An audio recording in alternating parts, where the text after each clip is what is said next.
자, 이번 시간에는 물질의 상태 변화에 대해서 배워보겠습니다.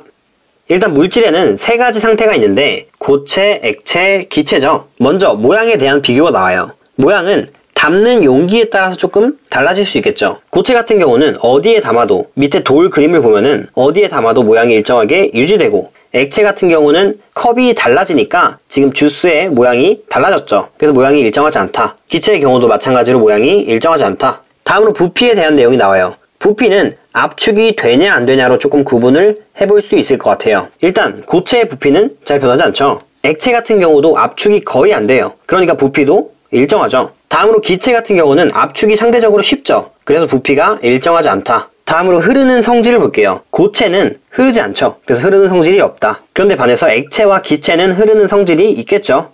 다음으로 압축되는 정도에 대해서 나오는데, 방금 잠깐 말씀드렸지만 고체는 압축이 안 되고 액체 같은 경우는 거의 없다라고 나와 있어요. 왜 거의 없다라고 나와 있냐면 압력을 되게 많이 증가시키면은 조금은 압축이 될 수 있어요. 그래서 거의 없다라고 적혀 있다. 다음으로 기체 같은 경우는 압축이 조금 쉬운 편이죠. 그래서 고체, 액체, 기체에 대한 예시들도 많이 있는데 거의 대부분 일반적으로 우리가 알고 있기 때문에 넘어가고, 수은만 한번 볼게요. 수은은 금속인데 액체이네요. 상온에서 유일하게 액체인 금속이다. 그래서 알아주시면 좋을 것 같아요. 그리고 다음 페이지로 넘어갈게요.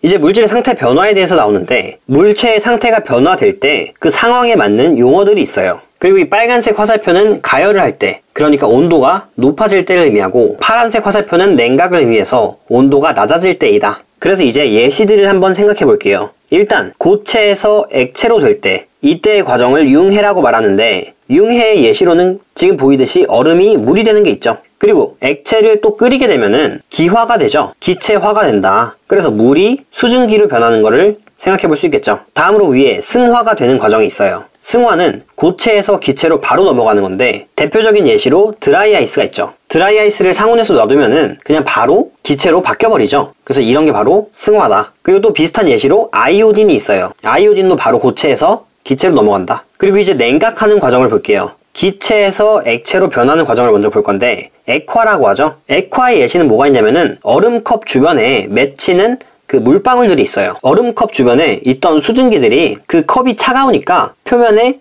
달라붙으면서 액화가 되는 거예요. 그 다음으로 응고를 볼게요. 응고는 액체에서 고체로 변하는 건데, 예를 들면은 녹은 초콜릿이 굳는 예시가 있어요. 녹은 초콜릿은 액체 상태였는데 조금 차가운 곳에서 시간이 지나면 다시 굳게 되죠. 그래서 그런 과정이 응고이다. 그리고 또 이제 기체에서 고체로 바로 변하는 과정도 마찬가지로 승화라고 부른다. 그래서 예시로는 냉동실에 끼는 성해가 있어요. 냉동실에 있던 수증기가 바로 성해, 그러니까 얼음같이 바뀌어버리는 거죠. 그리고 다음 페이지로 넘어갈게요.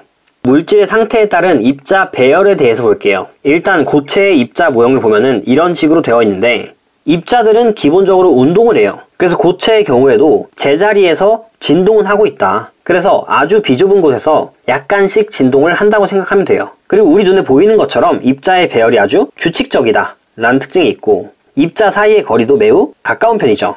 그리고 다음으로 액체의 입자 모형을 볼게요. 방금 전에 봤던 고체보다는 비교적 활발하게 운동을 한다. 그리고 고체보다는 조금 더 불규칙한 이 입자 모형을 띠고 있죠. 입자 사이 거리는 비교적 가까운 편이다. 마지막으로 기체의 입자 모형을 볼게요. 기체는 매우 활발하게 운동을 하고, 그림에 보이는 것처럼 입자 배열이 매우 불규칙적이다. 그리고 입자 사이 거리도 굉장히 먼 모습을 볼 수가 있죠. 그래서 매우 멀다. 그리고 또 여기서 알아줘야 될 거는 입자 사이 거리에 따라서 압축을 얼마나 할 수 있을지를 생각해 볼게요. 일단 고체의 경우에는 입자 사이의 거리가 매우 가까워요. 그럼 압축이 거의 힘들겠죠. 그리고 액체의 경우에는 고체보다는 조금 덜 가까워요. 그래도 압축을 하기는 거의 힘들어요. 그래서 거의 못한다. 마지막으로 기체는 입자 사이의 거리가 매우 머니까 압축이 상대적으로 되게 쉽게 되겠죠. 그리고 마지막으로 입자 사이 당기는 힘에 대해서도 볼게요. 입자 사이 당기는 힘은 입자 사이의 거리가 가장 가까운 고체가 가장 세고, 그 다음 액체, 그 다음 기체 순이다. 그래서 이 정도를 알아주면 좋을 것 같아요. 다음 페이지로 넘어갈게요. 이제 상태 변화에 따라서 입자 배열이 어떻게 변하는지를 한번 볼게요. 일단 가열할 때, 가열을 하게 되면은 고체에서 액체로 변하는 융해가 되거나, 액체에서 기체로 변하는 기화가 되거나, 고체에서 기체로 바로 변하는 승화가 되겠죠. 그래서 위에 그림을 보면은 가열을 쭉 할 때 일단 입자 사이의 거리는 멀어지는 게 보이죠, 눈에. 그리고 고체에서 액체, 기체 순으로 바뀌니까 입자 운동도 활발해지고 입자 배열도 불규칙적으로 바뀌겠죠. 그래서 이런 특징이 있다. 다음으로 냉각할 때는 액체에서 고체로 바뀌는 응고가 있고, 기체에서 액체로 바뀌는 액화가 있고, 기체에서 고체로 바로 바뀌는 승화가 있어요. 그래서 냉각할 때의 경우에는 입자 사이의 거리가 지금 가까워지는 게 보이고, 입자 운동은 둔해지고, 입자 배열은 규칙적으로 되는 등 가열할 때랑 반대 성질을 나타내고 있죠. 그래서 이런 것들을 알아주면 좋을 것 같아요. 자, 이번 시간에는 상태 변화와 열 에너지에 대해서 배우겠습니다. 일단 상태 변화와 열 에너지 출입에 대해서 볼게요. 먼저 고체가 액체로 변하는 융해, 그리고 액체가 기체로 변하는 기화, 또 마지막으로 고체가 기체로 변하는 승화가 있어요. 이러는 과정은 얼음이 물로 바뀌고 물이 끓어서 수증기로 바뀌는 과정이기 때문에 온도가 높아지면서 열 에너지를 흡수해야겠죠. 그리고 밑에 기체가 액체로 바뀌는 액화, 액체가 고체로 바뀌는 응고, 또 수증기가 얼음으로 바뀌는 승화를 할 때는 온도가 낮아지면서 열 에너지를 방출해야 돼요. 그래서 이제 가열 곡선을 보면서 이 상태 변화에 대해서 조금 더 자세하게 한번 봐볼게요. 물질을 가열하게 되면 온도가 높아지죠. 그런데 상태 변화가 일어날 때는 계속 가열을 하더라도 온도가 일정하게 유지가 돼요. 이 이유가 무엇이냐면 가해준 열 에너지가 모두 상태 변화에 사용되기 때문이에요. 밑에 얼음의 가열 곡선을 보면은 가열은 계속해서 쭉 해주고 있는데 온도가 이 0도씨 녹는 점에 해당할 때 온도가 변하지 않고 있어요.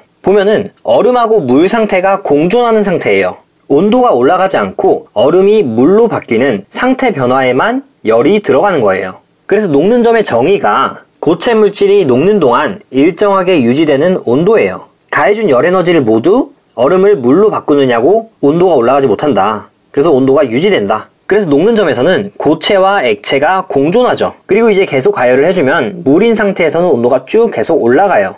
그러다가 100도씨가 되면은 또 온도가 일정하게 유지되죠. 이 지점을 바로 액체가 기체로 바뀌는 끓는 점이죠. 물하고 수증기가 같이 존재하는 거니까 액체 상태와 기체 상태가 공존한다. 그리고 액체가 기체 상태로 바뀌는 기화가 계속해서 일어나고 있는 거죠. 그래서 녹는 점과 끓는 점에서는 일단 온도가 일정하고 두 가지 상태가 함께 존재한다는 특징이 있어요. 그리고 온도가 일정한 이유가 뭐였냐면 가해진 열 에너지가 모두 상태 변화에 사용되기 때문이었다. 그리고 그 이후로는 수증기가 된 상태로 온도가 계속해서 올라가는 모습이 보이죠. 그리고 다음 페이지로 넘어갈게요. 이제 냉각 곡선과 상태 변화에 대해서 볼 건데, 물질을 냉각하면 온도가 낮아지는데 상태 변화가 일어날 땐 온도가 일정하게 유지된다. 물질을 냉각시킬 때 상태 변화가 일어날 때 온도가 일정하게 유지되는 이유는 상태 변화를 하는 동안 방출하는 열 에너지들이 온도가 낮아지는 것을 막기 때문이에요. 상태 변화가 일어날 때는 두 가지 상태가 공존하죠. 그래서 지금 왼쪽의 그래프 예시에는 물하고 얼음이 같이 공존하는 상태예요. 물이 얼음이 되려면 자기가 갖고 있던 에너지를 밖으로 방출해야겠죠. 그래서 이 0도씨인 어는 점에서는 물이 얼음이 되면서 방출하는 열 에너지가 계속 있으니까 온도가 더 내려가지 않는 거예요. 그래서 액체와 고체가 함께 공존하니까 온도가 일정한 건데, 이 액체가 다 없어지고 얼음만 남게 되면은 온도가 내려갈 수 있는 거죠. 그래서 고체 물질의 가열 곡선과 냉각 곡선을 합친 걸 봐보면 처음 상태에서는 원래 고체이다가 다음 이 나 상태에서는 고체가 액체로 변하는 융해가 일어나죠. 그래서 이때가 녹는 점이죠. 이때는 고체와 액체가 함께 존재한다. 그리고 다 상태일 때는 다시 액체만 존재하고 다시 온도가 내려가면서 액체가 고체로 응고가 되고 있어요. 그래서 이때가 어는 점이 된다. 어는 점에는 액체와 고체가 함께 존재하겠죠. 그리고 또 봐줘야 될 거는 이 녹는 점이랑 어는 점은 같을 수밖에 없겠죠. 상태 변화가 일어나는 지점이니까. 그래서 마지막으로 마 상태에서는 액체가 다 고체로 바뀌어서 고체만 존재한다. 이 정도 알아주면 좋을 것 같아요. 다음 페이지로 넘어갈게요. 그래서 열 에너지를 흡수하는 상태 변화에서는 주위의 열 에너지를 흡수하면서 주위의 온도를 낮춰요. 예시를 한번 바로 봐볼게요. 일단 고체가 액체로 변하는 융해가 있어요. 물에다가 얼음을 넣으면 시원해진다. 이게 바로 융해열을 흡수하는 예시인데, 얼음을 넣게 되면은 얼음이 물로 바뀌게 되죠. 그런데 얼음이 물로 바뀌려면은 주변의 열 에너지를 흡수해야 돼요. 그럼 주변에 있는 물들은 갖고 있던 열 에너지를 뺏기면서 온도가 낮아지는 거예요. 그래서 전체적으로 물의 온도가 낮아지는 거죠. 그래서 물이 시원해진다. 다음으로 기화가 있죠. 기화는 더운 여름철 마당에 물을 뿌리면 시원해지는 현상이 기화인데, 더울 때 물을 뿌리게 되면은 이 물이 수증기로 바뀌겠죠. 그럼 물이 주변 공기의 열 에너지를 흡수하면서 수증기가 되는 거예요. 그래서 주변 공기가 시원해지는 거죠. 바로 다음으로 승화가 있는데 승화의 예시도 똑같아요. 드라이 아이스가 고체에서 기체로 바뀔 때 승화된다고 표현하죠. 그럼 이때 주변의 열 에너지를 흡수하면서 기체가 되는 거니까 주변 공기가 시원해진다. 두 번째로 열 에너지를 방출하는 상태 변화는 주위로 열 에너지를 방출하면서 주위의 온도가 높아져요. 예시를 한번 봐볼게요. 일단 첫 번째로 응고가 있어요. 이글루 안에 물을 뿌려서 내부를 따뜻하게 한다. 이게 뭐냐면 엄청 추운 지역에 이글루 안에다가 물을 뿌리는 거예요. 그럼 물이 얼음으로 바뀌게 되겠죠. 물이 얼음으로 바뀔 때 자신이 갖고 있던 에너지를 방출해야 되겠죠. 그래서 주변의 열 에너지를 방출해요. 그래서 물은 얼음으로 바뀌지만 주변 공기는 열 에너지 방출에 의해서 따뜻해진다. 다음으로 액화를 볼게요. 소나기가 내리기 전에 날씨가 후덥지근하다. 이게 예시인데 소나기가 내리기 전에는 공기 중에 있던 수증기들이 물로 바뀌겠죠. 그리고 내릴 수 있겠죠. 이때 주변에 열 에너지를 방출해서 전체적으로 날씨가 후덥지근하다. 다음으로 승화를 볼게요. 눈이 내릴 때 날씨가 포근해지는 걸 경험해 본 적이 있죠.